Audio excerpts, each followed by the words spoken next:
Olá, acadêmicos e acadêmicas. Eu sou a Lua e hoje eu preparei um encontro muito especial para nós.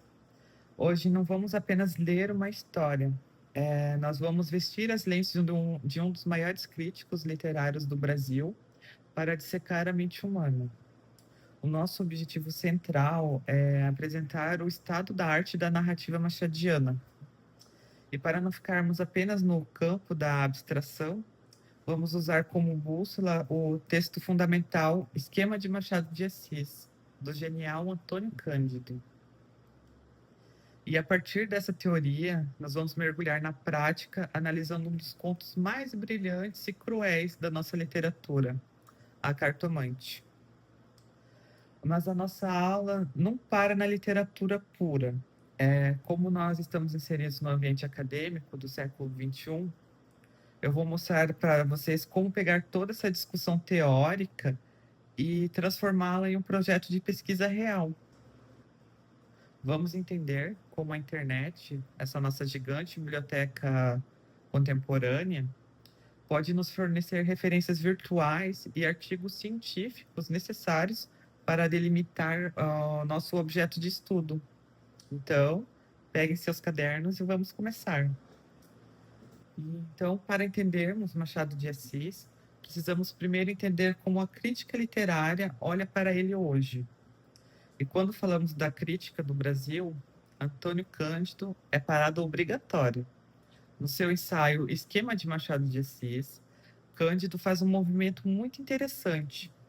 Ele recusa aquela ideia simplista de que Machado foi apenas o autor que mudou do romantismo para o realismo. Cândido nos mostra que Machado cria um realismo peculiar. Enquanto naturalistas da sua época, como a Luiz Azevedo, estavam preocupados com o realismo exterior, descrevendo o suor, as roupas, o cortiço e o meio ambiente, Machado inaugura entre nós o realismo interior. O que isso significa? Significa que a paisagem que interessa Machado de Assis não é a rua do Rio de Janeiro do século XIX, mas sim os becos escuros da mente humana. Cândido aponta que Machado é um mestre da sondagem moral. Ele pega a burguesia carioca com toda a sua polidez, seus casamentos arranjados, suas idas ao teatro e arranca a máscara das pessoas. Segundo Cândido, a principal arma de Machado para fazer isso é a ironia, mas não é uma ironia para fazer rir em roda de amigos. É uma ironia filosófica, quase amarga. É aquela que o narrador olha para as personagens de cima, sabendo que as ambições humanas são inúteis diante do destino e do tempo. Cândido também destaca a dialética entre o ser e o parecer. Nas obras machadianas, o que as pessoas dizem na sala de estar é completamente diferente do que elas pensam quando estão sozinhas no quarto. E é exatamente essa hipocrisia social, esse teatro humano, que vai pavimentar o caminho para a nossa análise de A Cartomante. Então, pois bem, vamos pegar esse esquema que Antônio Cândido desenhou e aplicar na prática. Publicado em 1884, quanto A Cartomante tem uma das aberturas mais famosas na literatura brasileira. Ele começa citando Shakespeare. Hamlet observa a Horácio que há mais coisas no céu e na terra do que sonha a nossa vã filosofia. Essa frase não está ali à toa. Ela é o aviso do narrador machadiano: cuidado, a sua arrogância é racional. A história nos apresenta um triângulo amoroso. Vilela, o marido traído, que é advogado.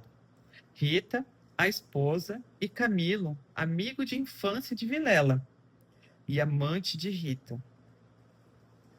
Camilo é a representação do jovem moderno, racional e que acha que tem o controle da própria vida.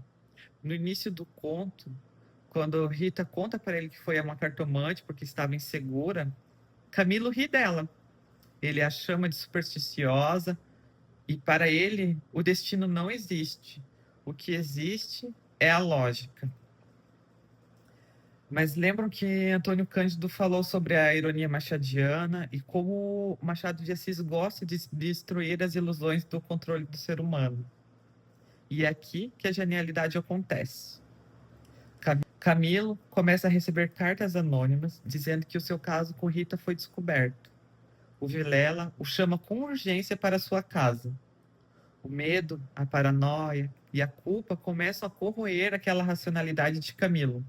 No caminho para a casa do amigo, desesperado, o que o nosso cético Camilo faz?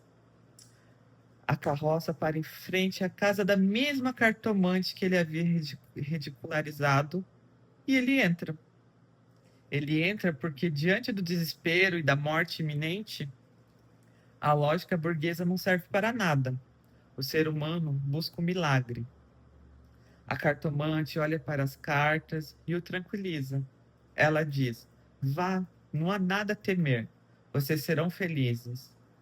Camilo sai de lá rindo, renovado, sentindo-se incrível. Ele paga a cartomante com uma nota grande. A ironia suprema se instala aqui. A cartomante deu a ele a ilusão da salvação. Minutos depois, ele entra na casa de Vilela. A primeira coisa que ele vê é Rita morta no chão. Em seguida, Vilela atira 2 vezes em Camilo e o mata. Fim do conto. Então, percebem aqui a aplicação do pensamento de Antônio Cândido? Machado não moraliza. Ele não diz, vejam como o adultério é feio. Ele diz, vejam como o homem é cego e ridículo. O conto é uma obra-prima sobre o acaso e a fragilidade de nossas convicções. Essa leitura que acabamos de fazer é fascinante, não é? Mas no ambiente universitário, nós não guardamos essas reflexões apenas para nós. Nós precisamos dialogar com outros pesquisadores, e é aqui que entra a internet como a grande biblioteca do século XXI. Se vocês quiserem fazer um trabalho de conclusão de curso ou um projeto de iniciação científica sobre este conto, vocês precisam fazer o que chamamos de levantamento do estado da arte, o que outros estudiosos publicaram sobre isso nos últimos anos. Muitos alunos cometem o erro de ir ao Google e digitar apenas Machado de Assis. Isso vai gerar milhões de resultados. Wikipédia, blogs não acadêmicos. Nós precisamos de foco. Nós vamos usar bases de dados científicas, como o Cielo, o portal de periódicos da CAPES e o Google Acadêmico. Vejam esse exemplo prático de limitação de objeto. Em vez de pesquisar Machado de Assis, eu vou usar aspas para procurar o termo exato. Eu digito a cartomante e ironia e Antônio Cândido. Ao fazer isso, a plataforma filtra apenas teses de doutorado, dissertações de mestrado e artigos de revistas qualificados que cruzam exatamente os 3 pontos da nossa aula de hoje. Vocês terão acesso a PDFs gratuitos validados por comitês científicos do Brasil inteiro. Isso é instrumentalizar a pesquisa. Vocês saem da posição de leitores passivos e passam a ser investigadores ativos da literatura. Nós estamos chegando ao final da nossa videoaula e, recapitulando o que construímos hoje, nós partimos do olhar teórico de Antônio Cândido para entender o realismo interior de Machado de Assis. Aplicamos essa lente na análise do conto A Cartomante, desmascarando a ironia do destino que esmaga o protagonista Camilo. E, por fim, vimos como levar essas inquietações para o ambiente digital por meio de pesquisa em plataformas acadêmicas de excelência. A literatura não é um museu de coisas mortas. Ela é um organismo vivo que nós atualizamos a cada leitura e a cada nova pesquisa. Como uma tarefa para consolidar esse aprendizado, eu deixo um desafio prático. Acesse o Google Acadêmico agora, faça uma busca delimitada que eu ensinei. Escolha um artigo que trate de A Cartomante, Leiam o resumo e anotem no caderno de vocês qual é a tese central deste autor. Ele concorda com Antônio Cândido ou propõe uma nova visão? Muito obrigada pela atenção de vocês. Mergulhem nos textos, explorem os portais de pesquisa e continuem questionando as aparências, exatamente como Machado de Assis nos ensinou. Um grande abraço e até a próxima aula. Tchau!